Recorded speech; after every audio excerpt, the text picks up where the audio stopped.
ایک کہانی اپنی کتاب سنگریزے سے سنا رہا ہوں۔ اس کا عنوان ہے اوور ٹو یو۔ اتفاق سے آج رات جیسے ہی ٹی وی کھولا یہ الفاظ کان میں پڑے اور اسکرین پر لینن گراڈ کے ٹی وی سینٹر کی تصویر ابھر آئی۔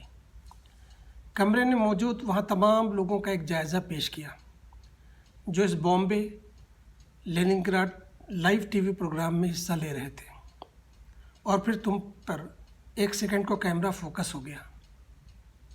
میرا دل آج پھر دھڑکنا بھول گیا۔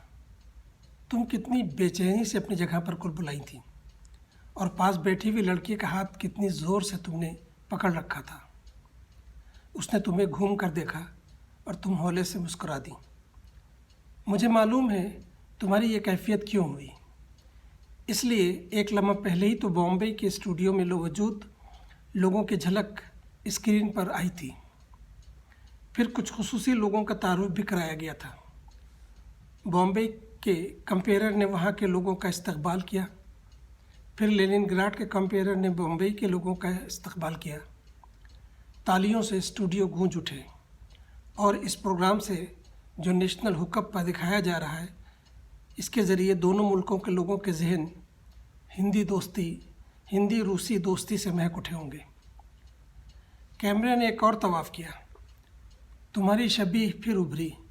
اپنے نازک ہاتھوں سے تم تالی بجا رہی تھیں اور گردن ٹیڑھی کر کے شاید ٹی وی اسکرین میں جھانکنے کی کوشش کر رہی تھیں۔ تمہارے پاس بیٹھی لڑکی نے کنکھیوں سے تم کو دیکھا اور زیر لب مسکرا دی۔ کیمرے کی آنکھ کی پکڑ بڑی زبردست ہوتی ہے۔ لوگوں کو پتہ ہی نہیں چلتا ہے کہ وہ کہاں تک دیکھ رہی ہے۔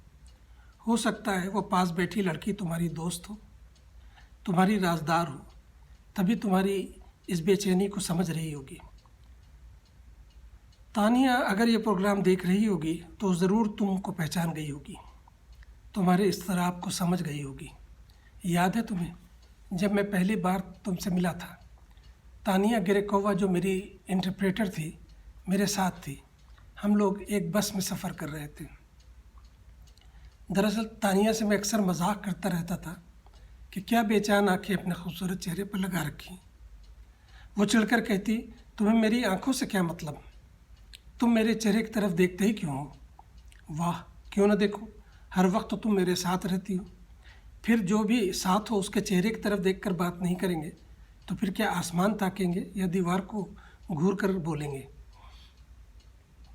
میرا چہرہ اتنا برا تو نہیں ہے، اس نے زچ ہو کر کہا۔ یہی تو میں کہہ رہا ہوں، تمہارا چہرہ تو خوبصورت ہے، بلکہ تم واقعی مکمل خوبصورت عورت ہو۔ ویسے بھی ماسکوائٹ کافی حسین ہوتی ہیں۔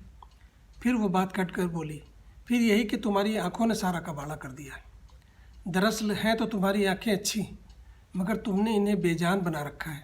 عجب بے حسی کے اثرات تمہارے چہرے پہ ابھرتے ہیں جب مجھ سے باتیں کرتی ہو۔ کوئی شوخی، کوئی شرارت آنکھوں میں دوڑ نہیں لگاتی۔ تبھی تم اپنا ٹکٹ پنچ کرنے کے لیے میرے سر پہ لگی ہوئی مشین کی طرف جھکی۔ میں نے بے خیالی میں سر اٹھایا۔ ایک سیکنڈ کو میری نگاہ تمہاری نظر سے ملی اور نہ جانے کتنے ستارے چمک اٹھے۔ تم ایسے ہی مسکرا دیں۔ میں نے تانیہ سے شرارت میں کہا، اب ذرا اس لڑکی کی آنکھیں دیکھو، کتنی حسین ہے۔ تانیہ نے گردن اٹھا کر تمہاری طرف دیکھا۔ تم ایک بار پھر مسکرا دیں۔ شاید مسکرانا تمہاری فطرت تھا۔ اپنی بات جاری رکھتے ہوئے پھر تانیہ سے بولا کہ اس نے اپنی ہرنی جیسی آنکھوں میں کیا خوبصورت کاجل لگا رکھا ہے۔ ایک تم ہو کہ سفید چہرے پر بادامی آنکھیں یوں ہی چپکا رکھی ہیں۔ اب تم ہی بتاؤ، اگر تمہاری جگہ یہ لڑکی میری انٹرپریٹر ہوتی تو کتنا مزہ آتا، کم سے کم زندگی ساتھ گھومتی۔ تانیہ شرارت سے بولی، کہہ دوں اس لڑکی سے؟ میں نے ویسے ہی کھلنڈرے پر سے کہا، ہاں کہہ دو۔ اتنی ہی دیر میں یہ احساس ہونے لگا تھا کہ تمہیں دیکھے بغیر بھی تمہاری آنکھیں میرے ذہن میں روشن ہیں۔ بعض لمحات یوں ہی اپنا تاثر چھوڑ جاتے ہیں۔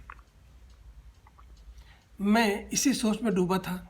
اب تانیہ شرارت پر آمادہ تھی۔ پھر بولی، میں اس سے کہنے جا رہی ہوں کہ تم ان کو بہت پسند آئی ہو۔ ہم لوگ انگریزی میں گفتگو کر رہے تھے، اور روس میں ان دنوں راستہ چلتے انگریزی سمجھنے والے کم ہی تھے، اس لیے میری تمام گفتگو تانیہ کے ذریعے ہی ہوتی تھی۔ تانیہ نے میری طرف مسکرا کر دیکھا اور بولی،